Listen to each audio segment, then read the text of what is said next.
You are in the temple of the rants, where I rant about whatever my $15 a month plus patrons want me to rant about. You can get one of these by being one of those. This one's for Landonime J. Anal, who says, rant about the day you saw they were ending the biggest problem in the universe. Also the emotion that went with listening to it weekly and it suddenly being over.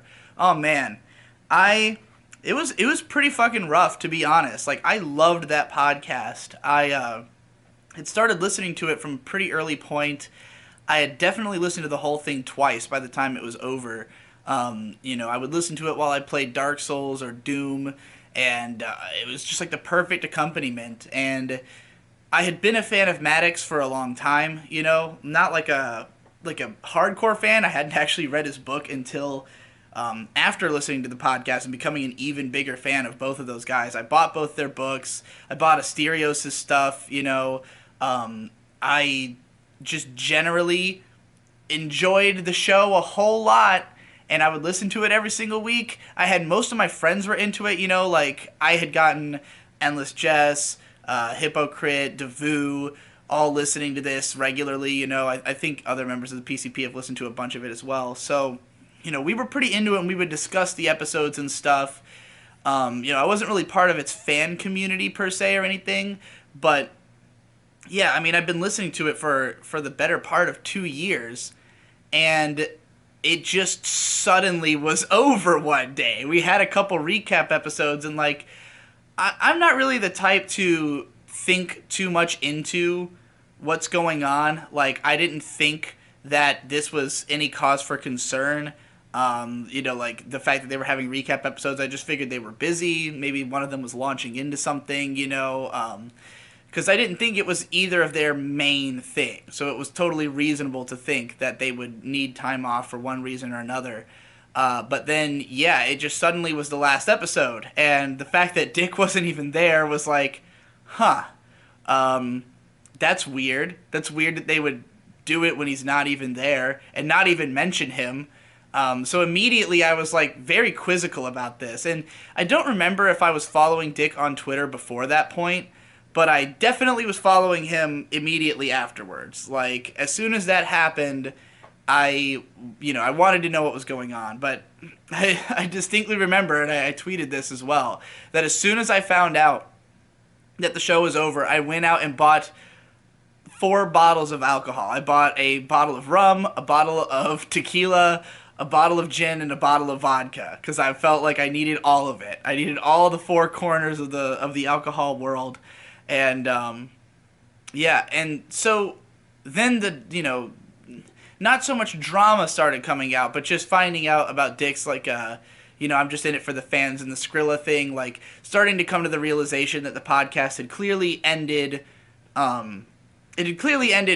because of disagreement between them, which is understandable. I mean, the entire nature of the show would lead you to believe that these guys, they're not always on the most amicable of terms.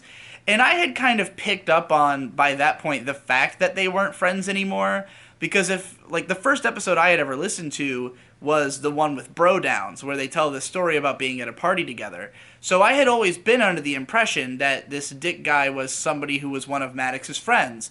And it was kind of interesting because, when I was first, the way I found out about Biggest Problem was through an anime blogger called Bakaraptor, and he had talked about how one of the intriguing things about the podcast was how it humanized Maddox, how Maddox had always just been this larger-than-life, aloof character, that you never really peeked behind the curtain of what he was really like, and he presented himself as this fun socialite who was doing all this cool stuff around LA. Him and Dick seemed like they hung out a lot, and they went to cool parties and did fun things. At this point, I know enough about Maddox to know that a lot of the stuff he talks about is probably bullshit, but and that he's painting himself as that kind of character because that's what he thinks is the most respectable or the coolest kind of person to be.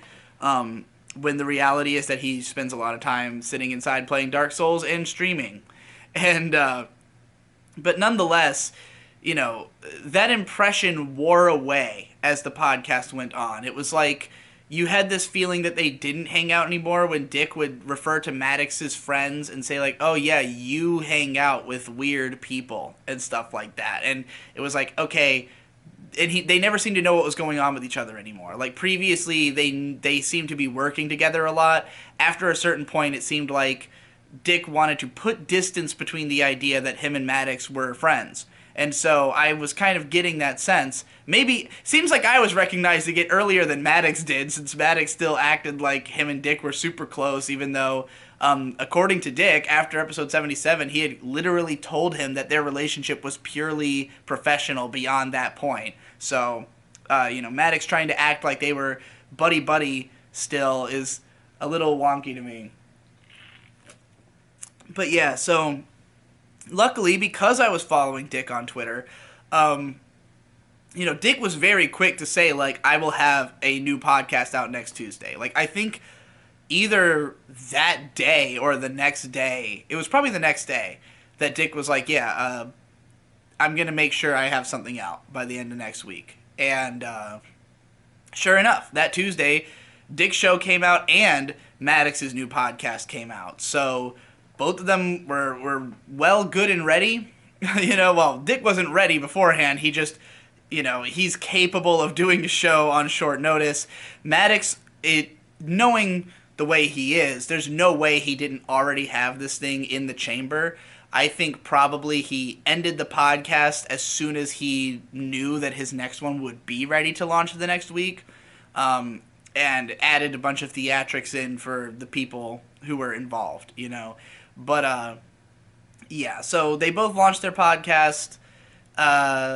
Maddox's very quickly became too I think I watched like 8 episodes, and then I was just like, I can't fucking listen to this anymore. This shit is boring, and Dick's was great.